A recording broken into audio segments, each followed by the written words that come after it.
ख्याति जी इधर आइए ना, जल्दी जल्दी चलिए। नहीं पराग, क्या बात है? ऐसे कैसे हो सकता है?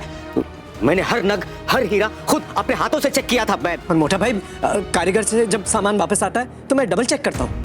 हमने भी तो चेक किया था ना प्रेम, है ना? बोलो। हाँ ऑफ कोर्स, एक एक हीरा दो बार चेक किया था। हाँ, हमने सारे बॉक्सेस अपने हाथों से लॉकर में रखे थे और वो सारे लॉकर प्रेम तुम्हारे रूम में रखे थे ना। हाँ, ताला, चाबी, पेटी और असली हीरे सब राही, प्रेम और अंश देख रहे थे। इसका मतलब नकली हीरे भी इन्हीं में से किसी के पास होंगे।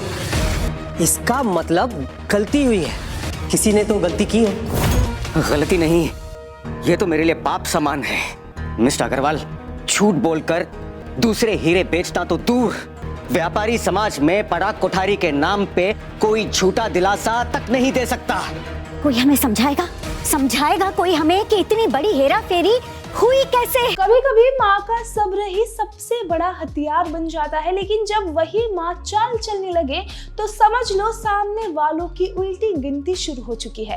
क्या इस बार अनुपमा सिर्फ समझाएगी या पूरा गेम पलट देगी? आज के एपिसोड में अनुपमा का मूड सिंपल फैमिली ड्रामा से सीधा माइंड गेम मोड में शिफ्ट हो गया है।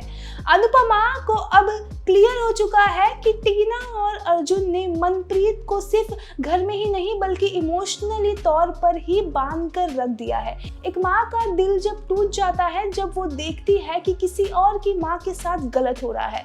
अब यहीं से अनुपमा की प्रोटेक्टिव साइड एक्टिव हो जाती है। हसमुख उससे कहता है कि ये लड़ाई आसान नहीं होगी और अनुपमा का जवाब सिंपल है, मैं रेडी हूँ। ये लाइन सिर्फ कॉन्फिडेंस नहीं, एक वार्निंग थी।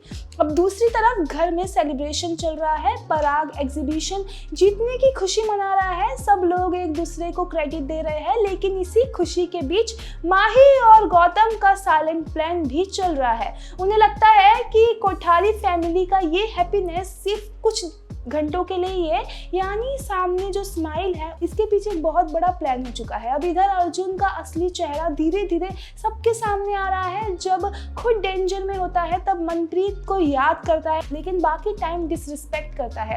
ये टिपिकली सेल्फिश पैटर्न लग रहा है। अब टीना भी उसे पुश कर रही है कि जल्दी पेपर साइन करवाओ और प्रॉपर्टी अपने नाम करवा दो, यानी प्यार कम प्रॉपर्टी ज्यादा इंपॉर्टेंट लग रही है। अब मनप्रीत की हालात सबसे ज्यादा इमोशनल हो गई है। वो घर में लॉक फील कर रही है। काम करते करते भी उसे सिर्फ ऑर्डर्स मिल रहे हैं, रिस्पेक्ट उसे मिल ही नहीं रही है। और यही देखकर अनुपमा का नेक्स्ट स्टेप भी आने वाला है, एक मास्टर प्लान।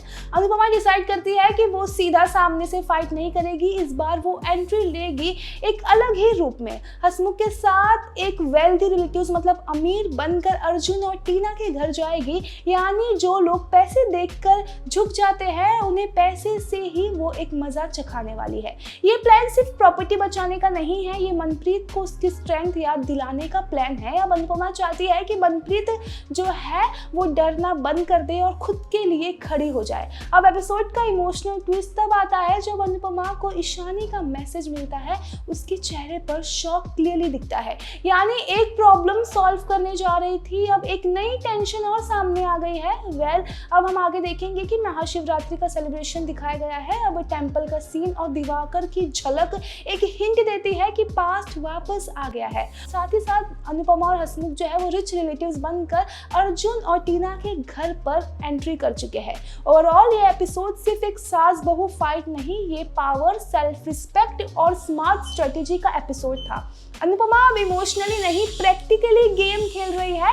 अब देखना ये होगा कि क्या अर्जुन और टीना अनुपमा की चाल समझ पाएंगे, क्या मनप्रीत फाइनली अपनी आवाज उठाएगी और ईशानी का मैसेज कौन सी नई स्टोरी शुरू करेगा। स्टोरी अब सिंपल नहीं रही है, ये फुल माइंड गेम बन चुकी है।